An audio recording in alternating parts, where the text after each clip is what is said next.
Hi, and welcome to China Focus. I'm Karen Chang, standing in for Shelley Zhang. After Tuesday's US presidential elections, all eyes are now on another major power transfer.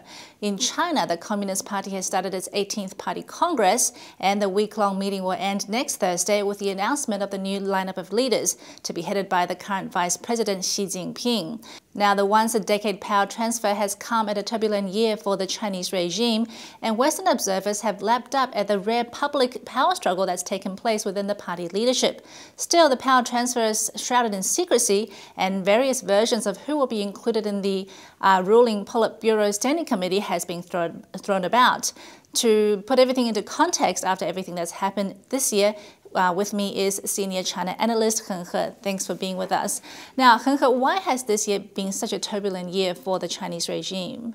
Because the problem already exists for the past decade. Because the development, China become the second largest economy country in the world, and at the cost of the human rights, the environment, and the natural resources. So the whole society, the conflict already become very strong. At that time, some faction inside the party used this opportunity to challenge the leadership. That's Boshi's situation. Mm-hmm. So actually, the party Congress now facing the problem, and the power transfer still, facing the unbalanced power inside the party. So that's why this is so important, this Congress. So do you think now that they've announced the party Congress, everything's going on, once it's wrapped up, do you think everything will go back to normal? No, nothing will go back to normal because the balance is broken.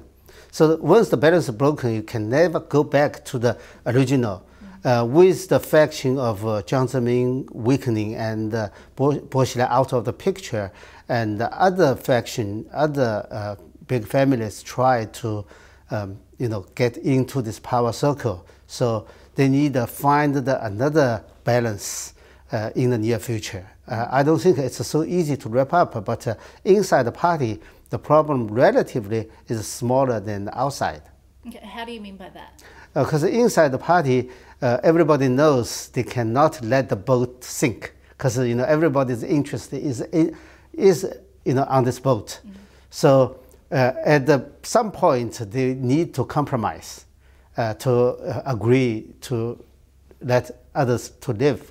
But the Chinese people, their interest cannot be so easily to be given to by the party, because the big families, they need their interest. They can share, but they won't share with the people. So that's why they are facing the much bigger problem with the whole society. I see. So this party Congress comes at the end of the one-decade rule of Hu Jintao and Wen Jiabao. What do you think are the biggest legacies of these two? Yeah, one I just mentioned is the economy development, but this as the cost, because the rich getting richer and the poor getting poorer. So there's no, most of people didn't benefit from this development. This is one. Another one is, I think, is the deterioration of this human rights and the legal system. That's the worst for the past, 10 years. So a lot of analysts have been talking about with NTD that the source of this deterioration of the rule of law is because of the persecution of Falun Gong that was launched by the former Communist Party leader Jiang Zemin. Now, and some have said that this is actually at the central, the core of this power struggle. What is your opinion on that? Oh, yes, because Jiang Zemin established this system to persecute Falun Gong. Because, Falun Gong practice didn't violate any Chinese law. So they have to establish some system to avoid the legal system or to control this legal system. So that's why they established this political and judicial committee, sometimes called political and legal affairs committee. So they established the system, and they used the system to persecute Falun Gong. But after that, this system becomes self-enhanced. So once there's trouble, they get more power and more budget. That's why after several years, they established it's called the maintenance stability system.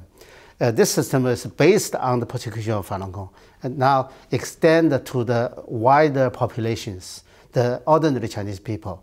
So this system become the second center of the power center, second power center.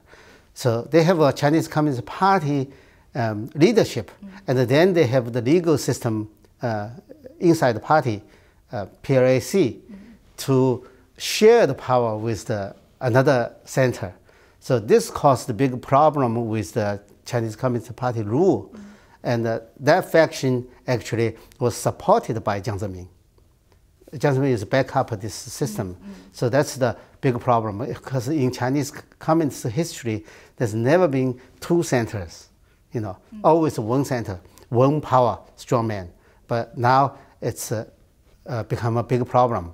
So there's two controlling powers. So there's been some reports recently that people have speculated whether the Politburo Standing Committee will be reduced from 9 people to 7 people, and some reports are saying that there will be a reduction to 7 to increase the efficiency of how the power is basically dealt with. Do you think that would be the reason for the shrink, or is there another reason for reducing the number of people? They try to get rid of another power center, so the political and legal Affairs Committee won't be, the head of this PLAC won't be able to get into this Standing Committee of the Politburo.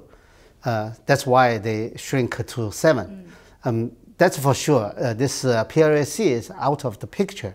But the problem is this system is the only way the Chinese Communist Party to maintain their power. They use this system because the conflict between the people and the leadership is so huge, they cannot handle it. They have to use the system. So once the PLAC out of the picture, they don't have the replacement. That's one of the biggest challenges facing the new leadership. That brings me to the next question. You mentioned before the different conflicts inside China. What are the other challenges that Xi Jinping and the other leaders will be taking on once they take over? Yeah, one of the challenges is the party doesn't have the guideline. The party used to have the guideline like Marxism, Leninism, and Mao Zedong thoughts, and then the Deng Xiaoping theory, and then Jiang Zemin's 3 representatives, and then Hu Jintao's scientific development.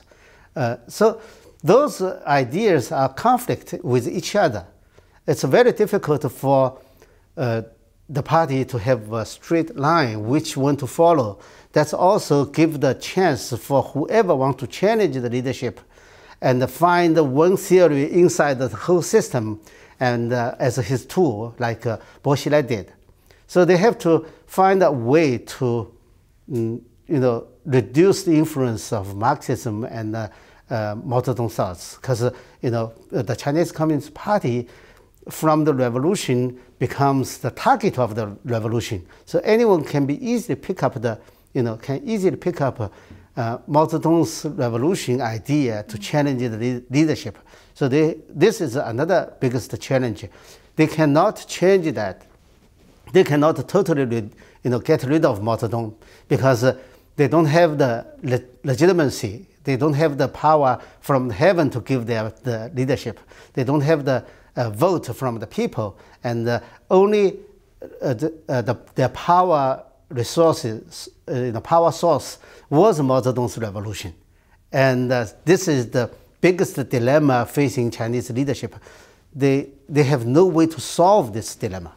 So a lot of people are saying, with all these challenges facing the new leadership, there may be reform, that Xi Jinping may be introducing reform. Do you think this is a practical way or a viable way for the party to go forward? Usually, it's very difficult to say what is a reform. According to Chinese Communist Party's definition, the reform is purpose of the reform is to enhance party's leadership. So it's totally different from people usually to say this is democracy or the more freedom of speech, freedom of religion, religious belief.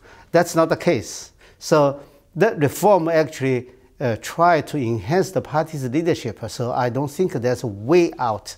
You cannot solve the problem by using this problem to solve it. So if the party can't resolve this problem that it's facing with reform, what's going to happen to it if reform isn't the way out?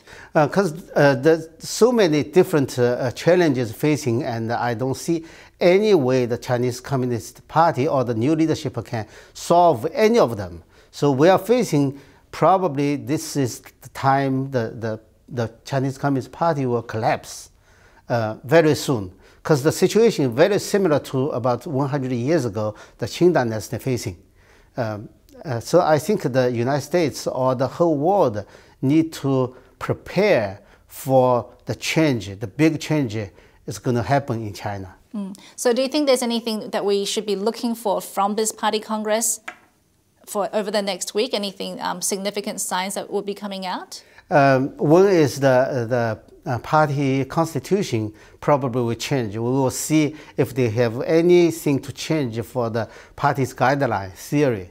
This is one thing. And another thing is the leadership. Who will be the next one? We know Xi Jinping and Li Keqiang, but we don't know the rest of 5 inside the party. But I don't think that's the big issue, because even if they pick up 7 people from 10 powerful families, they still share their own power. They don't share the power with people. So I don't think this is a big issue. So really for Xi Jinping, the coming leader, it's really figuring out not just how to reform, but really what he can do to move China forward. It's very difficult. It's the biggest challenge in the party's history. Okay, well, thank you very much for your analysis today. And for more on what's going to happen at the 18th Party Congress, please watch us at ntd.tv.